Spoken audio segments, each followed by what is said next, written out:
أعوذ بالله من الشيطان الرجيم بسم الله الرحمن الرحيم إذا السماء انفطرت وإذا الكواكب انتثرت وإذا البحار فجرت وإذا القبور بعثرت علمت نفس ما قدمت وأخرت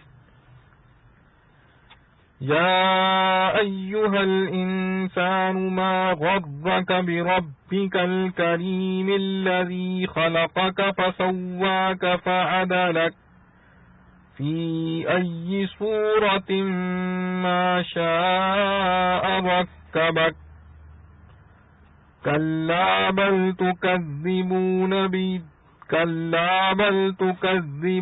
بالدين وَإِنَّ عَلَيْكُمْ لَحَافِظِينَ كِرَامًا كَاتِبِينَ يَعْلَمُونَ مَا تَفْعَلُونَ إِنَّ الْأَبْرَارَ لَفِي نَعِيمٍ وَإِنَّ الْفُجَّارَ لَفِي جَحِيمٍ يَصْلَوْنَهَا يَوْمَ الدِّينِ وَمَا هُمْ عَنْهَا بِغَائِبِينَ وما أدراك ما يوم الدين ثم ما أدراك ما يوم الدين يوم لا تملك نفس لنفس شيئا والأمر يومئذ لله.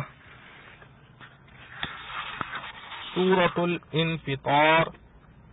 سورہ انفطار مکہ میں نازل ہوئی اور اس کی 19 آیتیں ہیں. شروع اللہ کے نام سے جو بے حد مہربان نہایت رحم والا ہے. جب آسمان چر جائے اور جب تارے جھڑ پڑیں اور جب دریا ابل نکلیں اور جب قبریں زیر و زبر کر دی جائیں، جان لے ہر ایک جی جو کچھ کے آگے بھیجا اور پیچھے چھوڑا. اے آدمی، کس چیز سے بہکا تو اپنے رب کریم پر، جس نے تجھ کو بنایا، پھر تجھ کو ٹھیک کیا، پھر تجھ کو برابر کیا، جس صورت میں چاہا تجھ کو جوڑ دیا. ہرگز نہیں، پر تم جھوٹ جانتے ہو انصاف کا ہونا.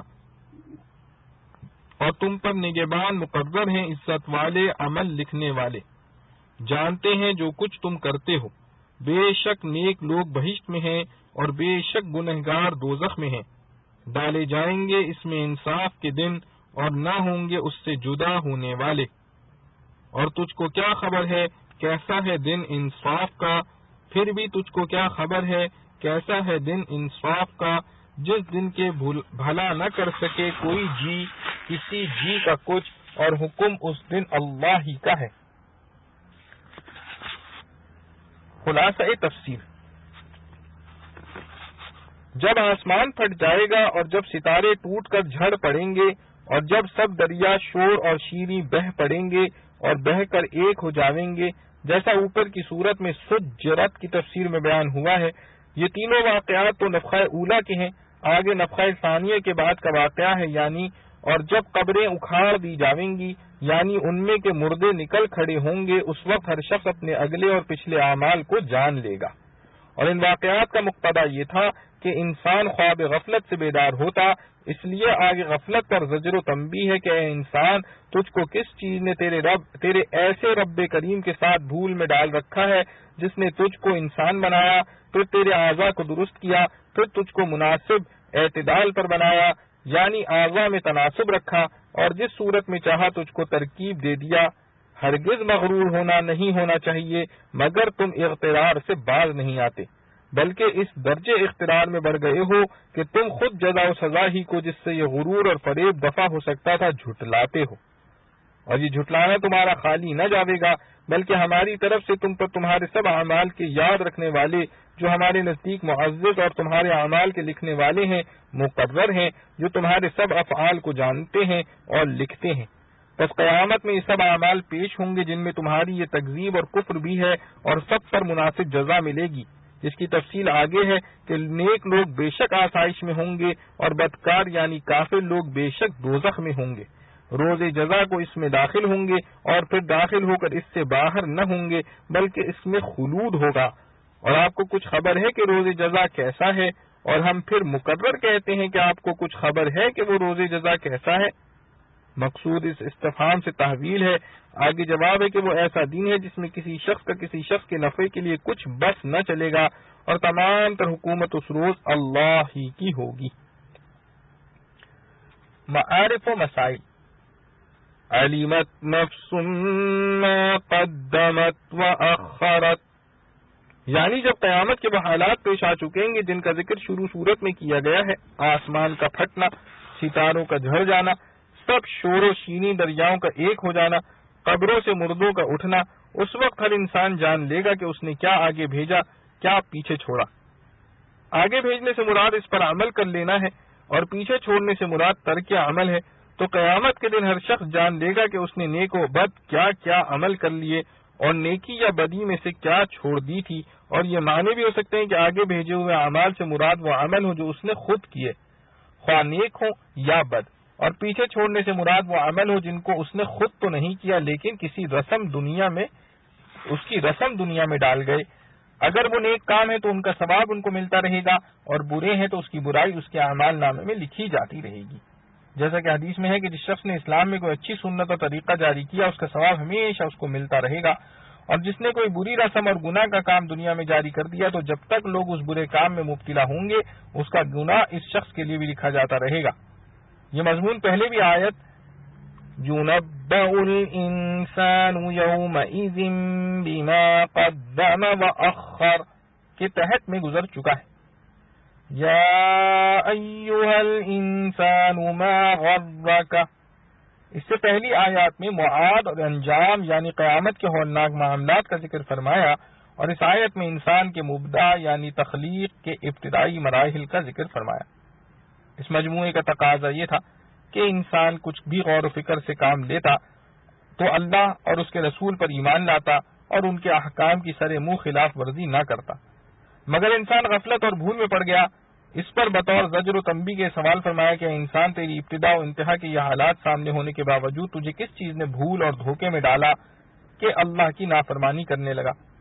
یہاں بیان مبدأ یعنی تخلیق انسانی کے ابتدائی مراحل کے ذکر میں پہلے فرمایا خلقک فسواک، یعنی اللہ تعالیٰ نے تجھے پیدا کیا اور صرف پیدا ہی نہیں کر دیا بلکہ تیرے وجود اور تمام اعضاء کو ایک خاص مناسبت کے ساتھ درست کر کے بنایا، ہر عضو کو اس کے مناسب جگہ دی، ہر عضو کی جسامت اور طول و عرض کو ایک تناسب سے بنایا کہ ذرا اس سے مختلف ہو جائے تو اعضاء انسانی کے وہ فوائد باقی نہ رہیں جو اس کی موجودہ صورت میں ہیں۔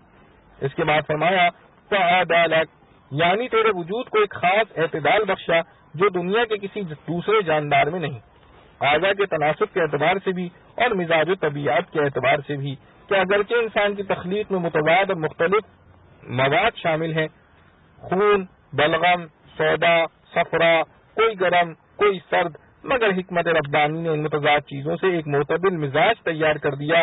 اس کے بعد ایک تیسری خصوصیت بیان فرمائی فی ای صورت ما شاء رکبک، یعنی باوجود اس کے کہ تخلیق سب انسانوں کی ایک خاص وضع اور حیثیت اور مزاج پر ہونے کی وجہ سے سب میں اشتراک ہے، اس کا نتیجہ بظاہر یہ ہونا چاہیے تھا کہ سب ایک ہی شکل و صورت کے ہوتے، باہمی امتیاز دشوار ہو جاتا، مگر حق تعالی جل شانہ کی قدرت کاملہ اور حکمت بالغہ نے کروڑوں بلکہ اربوں پدموں انسانوں کی شکل و صورت میں ایسے امتیازات پیدا فرما دیے جو ایک دوسرے سے مشتبہ نہیں ہوتے، صاف اور نمایاں امتیاز رہتا ہے۔ انسان کی ابتدائی تخلیق کے یہ کمالات قدرت بیان فرما کر ارشاد فرمایا ما غرک بربک الکریم، کہ اے غافل انسان جس پروردگار نے تیرے وجود میں ایسے ایسے کمال بدیعات فرمائے اس کے معاملے میں تو نے کیوں کر دھوکہ اور فریب کھایا کہ اسی کو بھول بیٹھا، اس کے احکام کی نافرمانی کرنے لگا۔ تجھے تو خود تیرے جسم کا جو اللہ کی یاد دلانے اور اس کی اطاعت پر مجبور کرنے کے لیے کافی تھا، پھر یہ بھول اور غفلت اور یہ غرور اور دھوکہ کیسے لگا؟ اس جگہ رب کی صفت کریم ذکر کر کے اس کے جواب کی طرف بھی اشارہ کر دیا کہ انسان کے بھول اور دھوکے میں پڑنے کا سبب حق تعالی کا کریم ہونا ہے کہ وہ اپنے لطف و کرم سے انسان کے گناہ پر فوراً سزا نہیں دیتا، بلکہ اس کے رزق اور عافیت اور دنیاوی آسائش میں بھی کوئی کمی نہیں کرتا۔ یہ لطف و کرم اس کے غرور اور دھوکے کا سبب بن گیا، حالانکہ ذرا عقل سے کام لیتا تو یہ لطف و کرم غرور و غفلت کا سبب بننے کے بجائے اور زیادہ اپنے رب کریم کے احسانات کا ممنون ہو کر اطاعت میں لگ جانے کا سبب ہونا چاہیے تھا۔ حضرت حسن بصری رحمۃ اللہ نے فرمایا کہ کتنے ہی انسان ایسے ہیں کہ اللہ تعالیٰ نے ان کے عیبوں اور گناہوں پر پردہ ڈالا ہوا ہے، ان کو رسوا نہیں کیا، وہ اس لطف و کرم سے اور زیادہ غرور اور دھوکے میں مبتلا ہو گئے۔ ان الابرار لفی نعیم وان الفجار لفی جحیم۔ اس کا تعلق اس جملے سے ہے جو پہلے گزر چکا ہے، یعنی علمت نفس ما قدمت واخرت، کہ قیامت کے روز ہر انسان کو اپنا اپنا عمل سامنے آ جائے گا۔ اس جملے میں اس عمل کی سزا و جزا کا ذکر ہے کہ اطاعت شعار ابرار تو اس روز اللہ تعالیٰ کی نعمتوں سے میں مسرور ہوں گے اور سرکش نافرمان جہنم کی آگ میں۔ وما هم عنها بغائبین، یعنی جہنمی لوگ کسی وقت جہنم سے غائب نہ ہو سکیں گے، کیونکہ ان کے لیے خلود اور دائمی عذاب کا حکم ہے۔ لا تملک نفس لنفس شیئا، یعنی کوئی شخص با اختیار خود کسی دوسرے کو محشر میں کوئی نفع نہ پہنچا سکے گا، نہ کسی کی تکلیف کو کم کر سکے گا۔ اس سے شفاعت کی نفی نہیں ہوتی، کیونکہ شفاعت کسی کی اپنے اختیار سے نہ ہوگی جب تک کہ اللہ تعالیٰ کسی کو کسی کی شفاعت کی اجازت نہ دے۔ اس لیے اصل حکم کا مالک اللہ تعالیٰ ہی ہے، وہی اپنے فضل سے کسی کی شفاعت کو اجازت دے، کسی کو شفاعت کی اجازت دے دے اور پھر شفاعت قبول فرما لے تو وہ بھی اسی کا حکم ہے۔ واللہ اعلم۔ تمت سورۃ الانفطار بحمد للہ۔ اللہ رب العزت سے دعا ہے کہ جو کچھ پڑھا گیا اللہ تعالی ہمیں اس پر عمل کرنے کی توفیق نصیب فرمائے۔ وآخر دعوانا الحمد للہ رب العالمین۔ سبحان ربک رب العزت عما یصفون وسلام علی المرسلین والحمد للہ رب العالمین۔